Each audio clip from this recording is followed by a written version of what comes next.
Conor versus Chandler is right around the corner, and a lot of people online have been talking about Conor McGregor is washed, right? And that's a big factor people are including when they're making their predictions for the fight. They're saying that Conor is not the same. It's not the same Conor that we used to know and love before, many years ago, right? I've assembled some notes about all of his previous losses, and I want to talk about them in detail because I don't understand how people are calling him washed. I don't think he's washed, right? I think skill for skill, he's much better than Chandler, and I think he will beat Chandler. I don't think there's any question about it in my mind, right? And I'm going to explain to you why, okay? His first loss he ever got professionally was against Diaz, which he avenged. And just as a side note, he took that fight 2 weight classes up from featherweight to welterweight on like not short notice. Maybe short notice, I forget, low-key. This was a while ago. Anyways, he moved up 2 weight classes to fight Diaz, and he lost, and then he avenged the loss, right? And nobody talks about that loss anyways when they call him washed, so it's not an important loss to bring up. I just wanted to mention that, okay? We move on to his first really, really defining loss, okay? Or really definitive loss that he never avenged, and a lot of people said this was the start of his downfall, and that was against Khabib, right? First of all, he took a layoff of, I forget if it was 2 or 3 years. He took a few years off between the fight with Alvarez and the fight with Khabib. He went on some boxing, expeditions or whatever, but he took some time off. And then he came back and fought Khabib, and he looked sharp. He had some moments. He was the first person to ever win a round against Khabib, which was round 3. He defended the takedowns well at the start of round 1, and then he kind of got held down a bit. Round 2, he got 10-8'd, right? But he was holding his own, right? To win a round against Khabib is kind of big in the grand scheme of things, considering only 2 people have done it, which is McGregor and then Gaethje, right? But Khabib is also a very, very good fighter. So conceding a loss to Khabib is not like you lost to a bum. You didn't lose to Paddy Pimblett, He lost to Khabib. People consider Khabib not only the lightweight GOAT, but an all-time GOAT. Why do they put him in the all-time GOAT conversation? I'm not saying he is, by the way, before you start commenting that. I'm not going to comment on whether or not he's in the in the all-time GOAT conversation, because that's not relevant. He's retired. I don't really care about him being in the GOAT conversation or not. But the reason people even think to include him, although he only has like 3 title defenses, is because he was so dominant, right? John Jones has like however many title defenses or title wins. GSP has so many, more than Khabib. Khabib only has 4 if you include Ali Quinta, but we'll remove Ali Quinta because he's a bum and he got gifted that title shot because of the circumstances or whatever, because everyone pulled out. We'll exclude that one, and we'll say he has 3 title wins, all against very good opponents that he made look extremely easy, right? He made them look easy. Even when he conceded a round, it's not like he got badly dropped. He never got badly bruised or badly cut or badly dropped or hurt. Very, very few times, like maybe once against Poirier, you can say, once against Michael Johnson, but he made them look easy, and when he lost rounds, it was just like getting outstruck a bit on the feet, right? Nothing like crazy, right? Nothing super definitive. Okay, so he was an extremely dominant and extremely good fighter, and McGregor lost to him, right? Like, big surprise, right? He didn't lose to Jared Gordon. He didn't lose to Bobby Green, He didn't lose to, what's another nobody you can think of? Or just another, like, not super high-level fighter, right? He didn't lose to Drew Dober, you know what I'm saying? Like, he lost to Khabib. Khabib's very good. This should not be a blemish on his career. He took that fight. He came in. He looked good. He defended well. If he can defend like that against Khabib after a few years off, he's going to defend well against Chandler. I don't think Chandler will be able to, take it or just, like, hold him down too much, I think McGregor's going to hold his own on the ground. I don't think Chandler's that much of a wrestling threat. I don't think Chandler's that much of a threat in anything. He just comes forward, apes forward, and just lunges with punches. And sure, you might get overwhelmed to start, but then you find your rhythm a bit, and then boom, you clip him, right? That's what Poirier did. That's what, like, all high level fighters do to Chandler, right?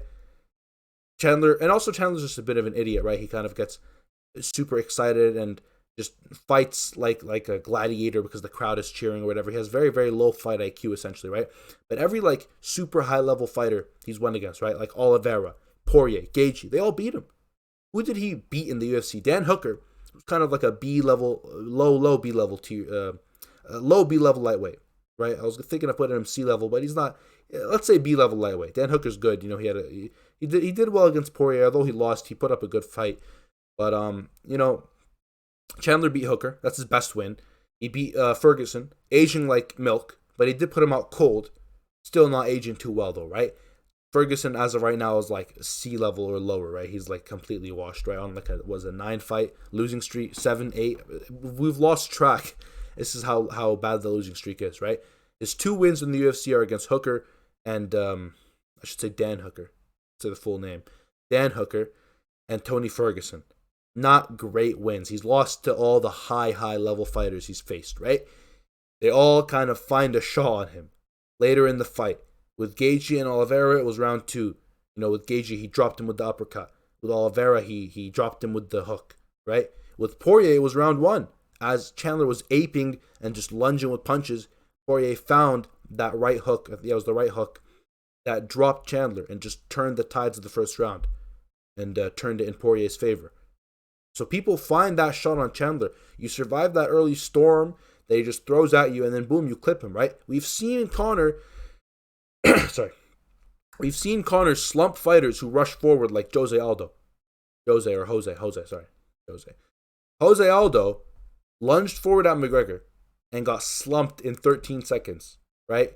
Do you not see like similarities in how, you know, Chandler lunges forward like an absolute gorilla and how Jose Aldo lunged forward and got completely just slumped out cold? Do you not see any similarities between those two fights or between those two styles? And that's not Jose's style to lunge forward like that all the time, right?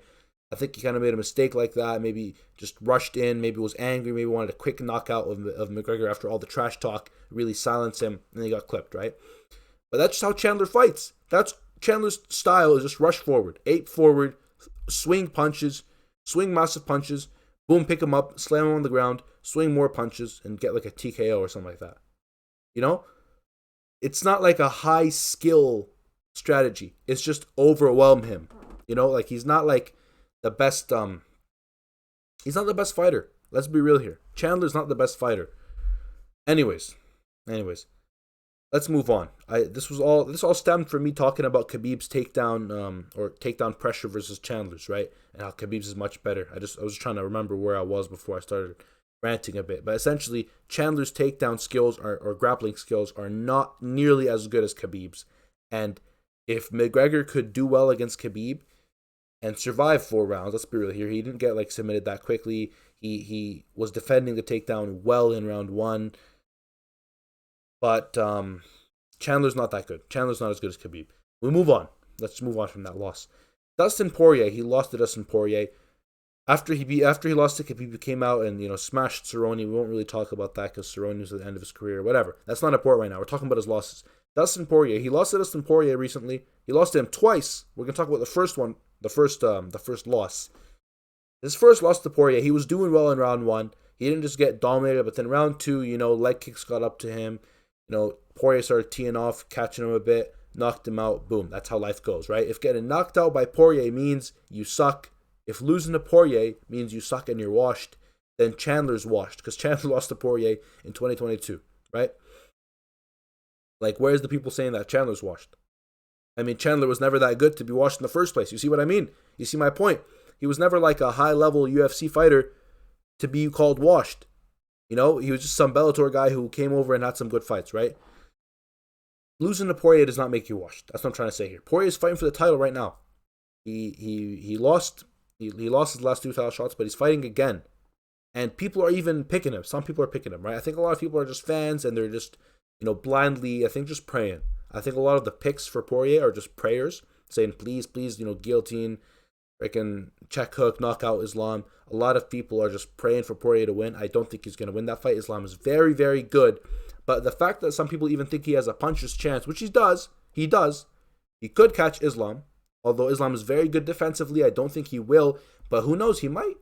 He might just catch Islam like that. Islam might get cocky, overconfident in his striking, coming off of a KO win against Volk, and say, okay, let me just strike with Poirier. Let me knock out Poirier. But then he gets caught by Poirier. You never know. I don't think that's going to happen. That's not my prediction. My prediction is still Islam to demolish Poirier.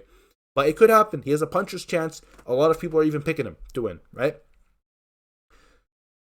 Poirier is a very good fighter. He's still in the title picture now. Losing to Poirier does not make you washed, especially after he was doing good in the first round. And the second loss, which we'll move to now, The second loss, the leg break, we're not going to count this loss, man. I'm just going to be real with you. He broke his leg at the end of the first round. He got 10-8 in the first round as well. It was not a good first round for him. He was not doing well. It's not like, oh, he was doing well and he was going to win that. No, he was not doing well, but he could have come back, right? Like, you never know. Could have knocked him out in round 2. He could have won round 2, like, he could have done something. You don't know how the fight's going to go. Just because you lost the first round in a dominant way does not mean that, that you were going to lose the rest of the rounds. It does not mean that, right? We've seen, for example, Hamzat 10-8 Usman in the first round of their fight, and then he looked kind of bad in the next few rounds. Why? Because he broke his hand, I know, but I'm just giving you examples of where fighters did very, very well in the first round, but then did bad. I mean, in their second fight technically, or in his first loss to Dustin, he was doing well in round 1, and then Dustin turned it around in round 2. So you can't just judge the fight based off of round 1 when in their previous fight, before that, the second one, McGregor was doing good. First round was McGregor. I'm pretty sure he won the first round.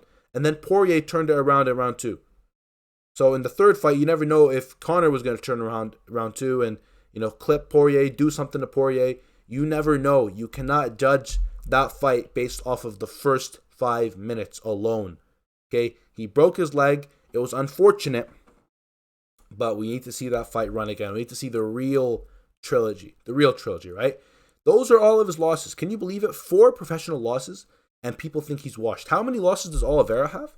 Like 10? I guess they were all like in the beginning of his career, or mostly, not all of them. He's lost twice recently, right? But mostly they were in the beginning of his career, which is why they're saying, okay, since Connor's are in the end of his career, he's getting washed now. I don't think so. He's losing to top-level competition. He's not losing to bums. Let's really paint it like it is, He smashed Cerrone in 1 round. That's what you should do to fighters who are at the end of the career, fighters who are out of their prime, etc., right? Cerrone was not, prime Cerrone. Cerrone was old. Cerrone was washed when he fought Conor. Let's be real here.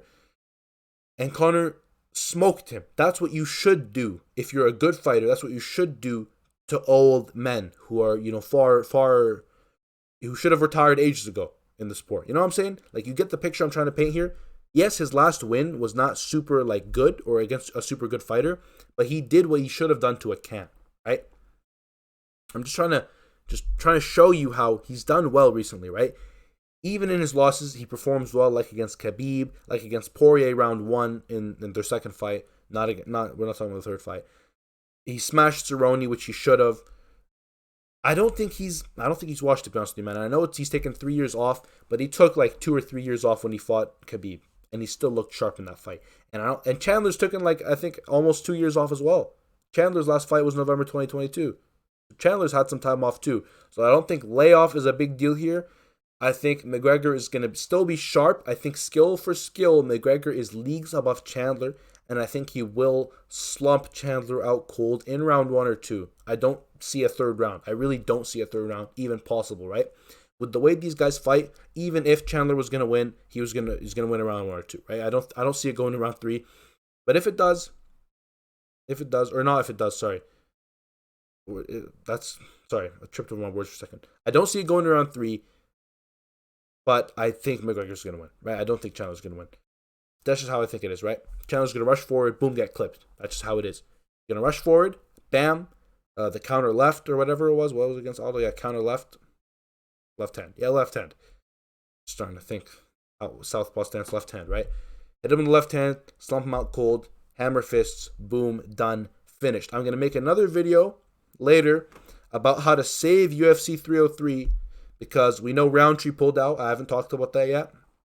Sorry, I'm doing engineering in university. I don't have all the free time in the world to make videos, unfortunately, but I'm going to try and make more. I'm going to talk about how to save UFC 303 after Roundtree pulled out. Talk about maybe adding a fight with Ian Gary, Conor McGregor, like Colby calls him. I'm going to talk about how we can save UFC 303. And then maybe at the start of next week, I'll make a video about Islam versus Poirier and maybe break down that card. Yeah. Thank you guys for watching. Like and subscribe. I'll see you guys later.